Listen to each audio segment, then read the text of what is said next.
Bom, essa é a quarta vez que o Congresso Nacional vota uma anistia para os próprios partidos políticos. Então, é assim que funciona.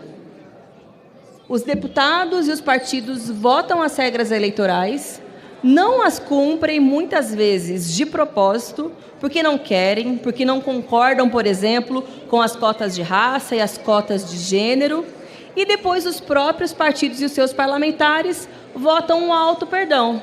Dessa forma, me parece muito simples, né, Fernando? Ou seja, o Congresso votou uma lei e depois ele diz que ele não precisava cumprir a lei e ele simplesmente diz que ele está perdoado. Ou mesmo quando é uma resolução do TSE, afinal de contas, um tribunal que tem legitimidade para fazer as regulamentações que não foram votadas pelo Congresso Nacional. E aí, se o TSE definiu, porque foi uma conquista, uma reivindicação do movimento negro, que tivesse recursos destinados para as candidaturas negras, os partidos políticos, muitos deles, não cumpriram de forma proposital, porque discordam disso e, portanto, agora querem propor uma anistia. E aí, de fato, os companheiros da bancada negra conseguiram, que foi uma conquista importante, que esses recursos que não foram utilizados possam ser utilizados em 2026. Acontece que o prejuízo que aconteceu na última eleição segue. E, portanto, uma anistia é ao contrário daquilo que a gente exige, que é uma reparação para aqueles que desrespeitam a conquista do povo negro, do movimento negro. Segundo, ainda há uma possibilidade de refinanciamento permanente inserido na Constituição para parte dos recursos que não foram bem utilizados para as candidaturas femininas. Claro, aquilo que está acima dos 30%. Só que aí também é um retrocesso, porque nós havíamos conquistado que seria um investimento proporcional ao número de candidatas mulheres. E agora está dizendo não, que na verdade é um teto de 30% obrigatório, que entre os 30% e os 100%, tudo pode ser refinanciado. E vejam bem, não se trata de refinanciamento temporário e circunscrito, como são os refis que geralmente a gente vota.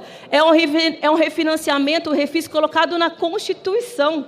É permanente, é uma autorização da Carta Magna. Isso gera o quê? Um salvo-conduto, uma autorização e uma acomodação de que os partidos políticos nunca vão cumprir as regras. Sejam as regras de gênero, sejam as regras de raça, ou mesmo as regras que dizem respeito a tributos e a outras formas de despesa, porque esse projeto também fala sobre isso. É sobre a utilização de recursos em geral. E aqui destacando, gente, são recursos públicos e cada vez mais os fundos partidários, os fundos eleitorais, têm se tornado cada vez mais bilionários. Então, é uma cifra gigantesca que deveria ser cada vez mais utilizada com responsabilidade e com transparência. E aqui, na verdade, é um movimento contrário que está se propondo.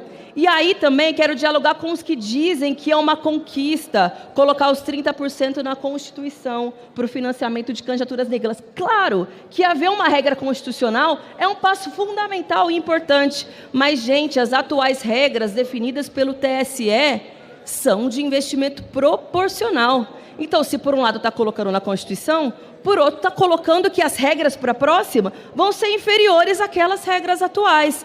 Portanto, ainda que colocar na Constituição é você estabelecer por lei o que é justo e necessário, na prática vai ter uma regra inferior para investir em candidaturas negras nas próximas eleições. E isso, sem dúvida, vai ter uma representação na cara do Parlamento brasileiro, que esse ano são somente cerca de 25%, tanto na Câmara quanto no Senado, e eu espero que nas eleições municipais o cenário possa ser diferente. Nós votaremos contra esse projeto, porque, como eu disse, é a quarta vez. Está virando regra, está virando rotina. É um desrespeito com os recursos públicos da população brasileira que, sim, através de tributos, devem financiar o processo eleitoral, ainda que com parcimônia, não com os recursos que são aprovados todos os anos aqui na Câmara, mas que são desrespeitados pelos partidos políticos de forma proposital. Todas as conquistas de gênero e de raça que nós tivemos para aumentar a representação real,